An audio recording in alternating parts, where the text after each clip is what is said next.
Nesse podcast em vídeo, podcast em áudio, nós vamos estudar o cisto radicular. O cisto radicular é talvez a questão mais questionada em concursos públicos em odontologia, porquanto o conteúdo relacionado com o cisto radicular ele guarda uma multidisciplinaridade, ou seja, ele pode ser questionado na prova de patologia oral, na prova de cirurgia oral, na radiologia e até mesmo em disciplinas básicas, como, por exemplo, na imunologia. Apresenta conteúdos relacionados com todas essas disciplinas. Como nós vimos na aula anterior, no podcast anterior, o cisto radicular, eles são classificados como radicular residual, são classificados como lesões, como cistos odontogênicos inflamatórios, conjuntamente com o cisto colateral inflamatório, que é subdividido em cisto paradental e cisto da bifurcação vestibular. E é com essa óptica multidisciplinar relacionado ao conhecimento, ao conteúdo do cisto radicular que nós vamos elaborar, apresentar esse podcast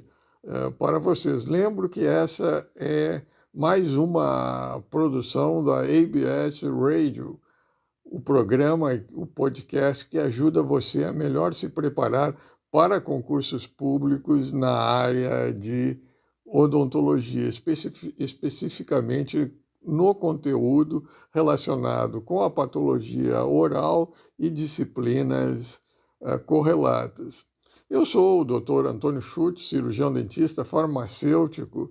com mestrado e doutorado em patologia oral, respectivamente, pelas faculdades de odontologia da Universidade Federal do Rio de Janeiro e Faculdade de Odontologia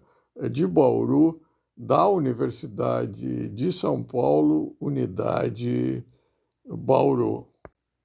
Também frequentei algumas aulas em engenharia biomédica na Hochschule Anhalt em Köthen, na Alemanha. Em podcast anterior, em áudio, em vídeo anterior, nós classificamos o cisto radicular como sendo um cisto odontogênico de origem inflamatória que tem origem nos restos epiteliais de Malassez originados a partir da bainha epitelial de Hertwig, cujos restos epiteliais presentes, seja no ligamento periodontal, seja em lesões tipo granuloma, abscesso periapical agudo,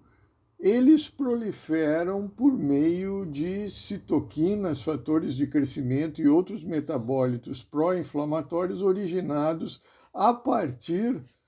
da polpa necrótica presente nos canais radiculares que induzem a proliferação desses restos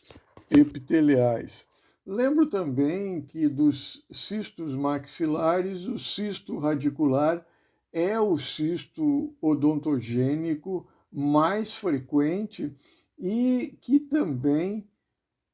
por sua frequência e correlação, como mencionado anteriormente, com disciplinas, várias disciplinas correlatas à patologia oral, é talvez a lesão mais questionada em concursos públicos em odontologia. Assim, nesse contexto, a despeito de se dever fugir das questões polêmicas, porquanto elas usualmente não são questionadas em concursos públicos em odontologia, porquanto elas possibilitam os recursos e as bancas examinadoras não têm interesse que sejam impetrados recursos, é importante ter-se em mente a causa dessa polêmica, a origem, a razão, o fato dessa polêmica. E uma das questões uma das polêmicas, melhor dizendo, mais levantadas com relação a esse tema, cistos radiculares, é no contexto da interpretação radiográfica e do diagnóstico clínico, se tal lesão periapical seria um cisto ou um granuloma. O fato é que essa polêmica ela tem origem no fato de que o diagnóstico que antecede o tratamento é usualmente clínico e tem-se como base o tamanho da lesão e a presença de algumas evidências radiográficas, tais como o halo radiopaco envolvendo a área radiolúcida característica da lesão periapical. O fato é que, relativamente ao tamanho dessa área radiolúcida, não se pode inferir com base no tamanho se é cisto ou granuloma, porquanto existem granulomas que são de tamanho elevado e granulomas de tamanho pequeno, a mesma coisa ocorrendo em relação aos cistos, cistos de tamanho grande e cistos de tamanho pequeno. E relativamente à identificação dessa linha radiopaca, desse halo radiopaco envolvendo a área radiolúcida,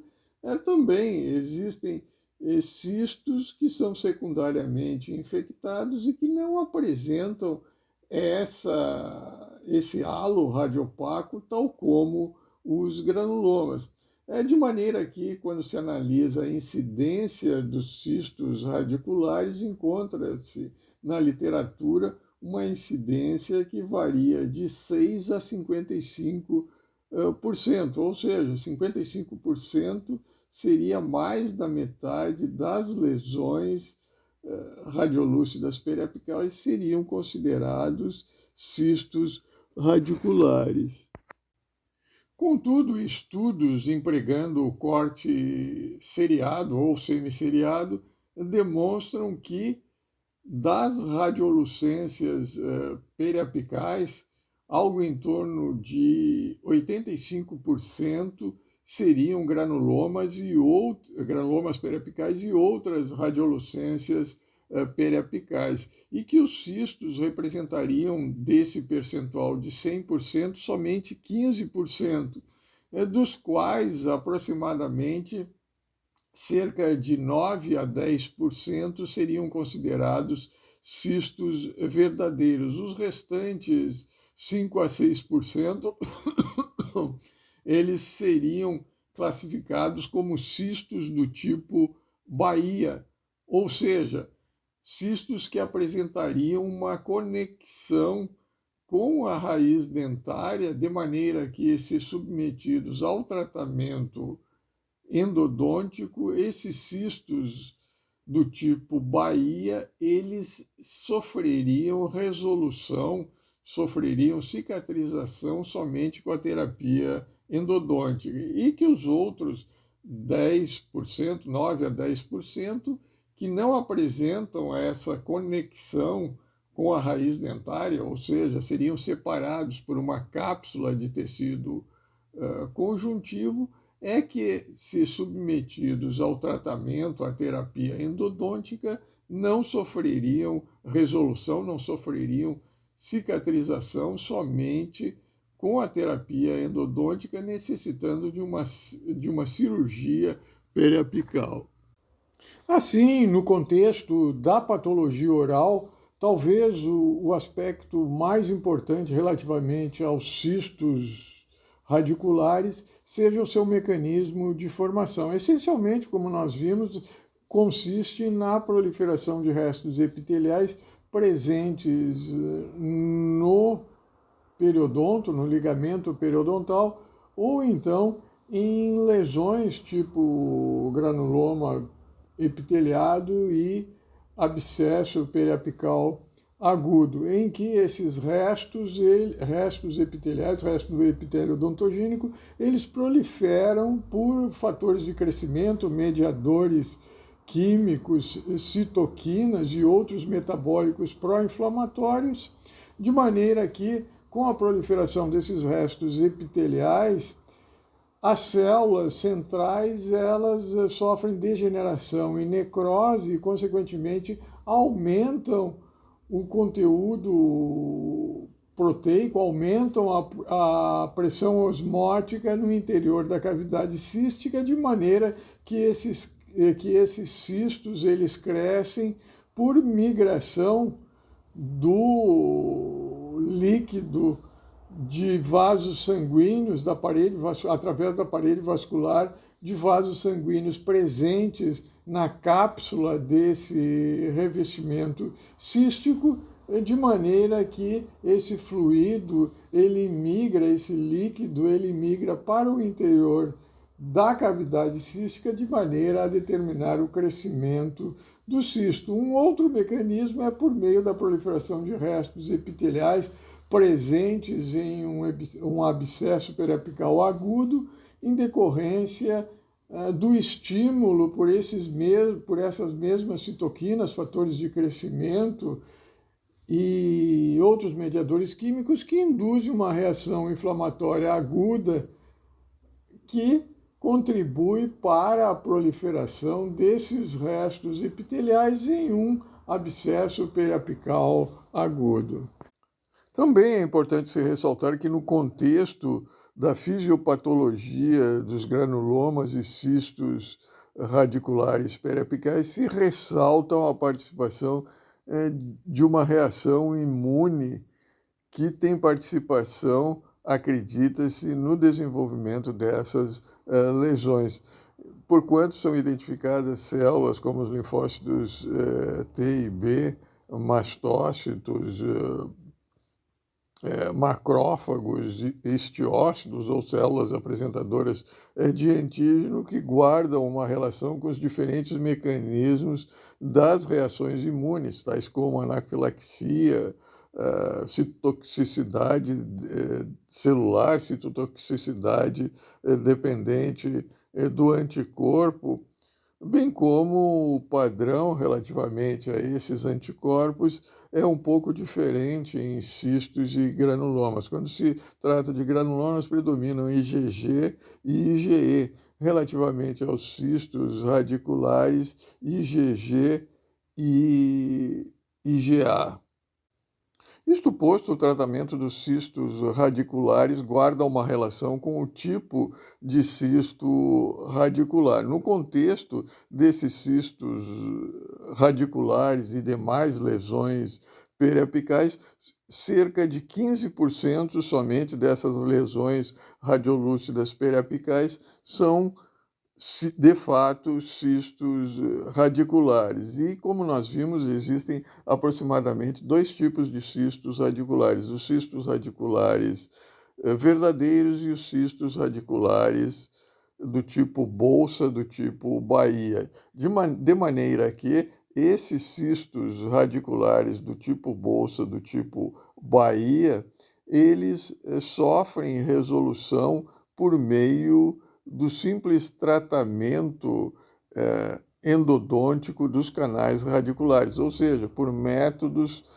convencionais de tratamento endodônticos não cirúrgico. E no contexto dessas lesões periapicais, cerca de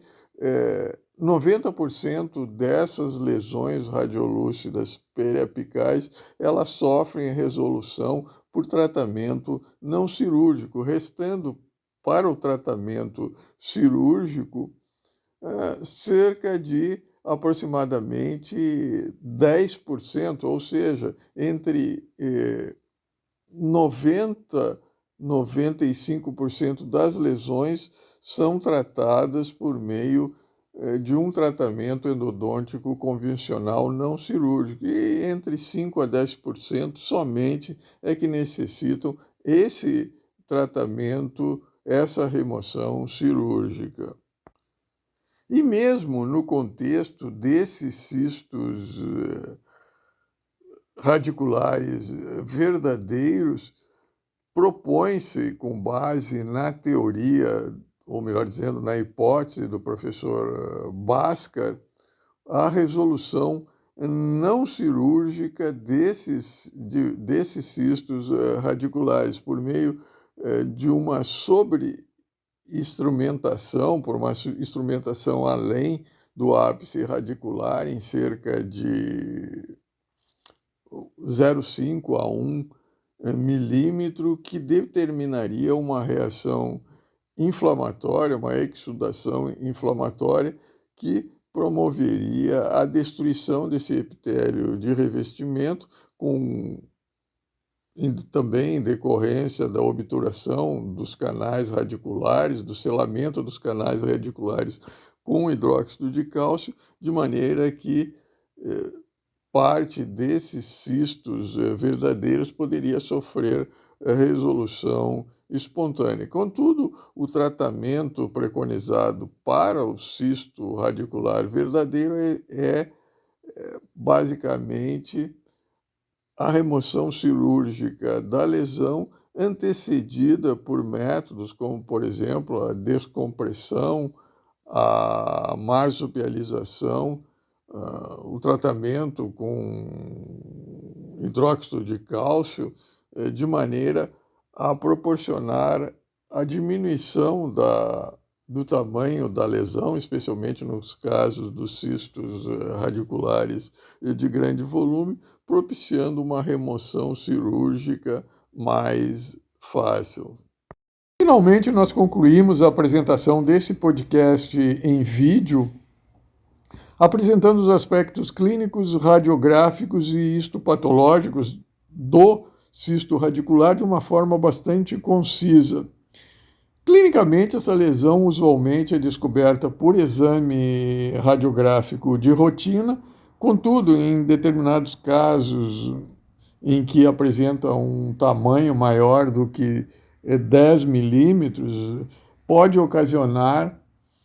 uma expansão das corticais ósseas e determinar uma tumefação na região em que esse cisto se apresenta.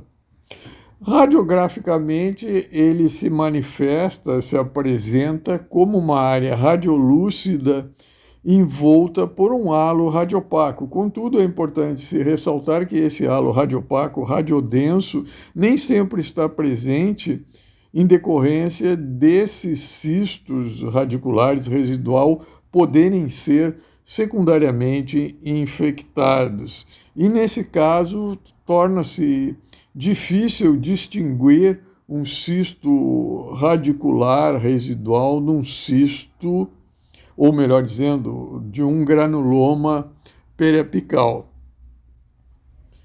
Microscopicamente, uma cavidade contendo no seu interior líquido cristais de colesterol, células descamadas, células inflamatórias, cavidade essa revestida por um tecido conjuntivo que apresenta suprajacente um tecido, recoberto por um tecido epitelial escamoso não queratinizado, usualmente não queratinizado. Contudo, eu lembro que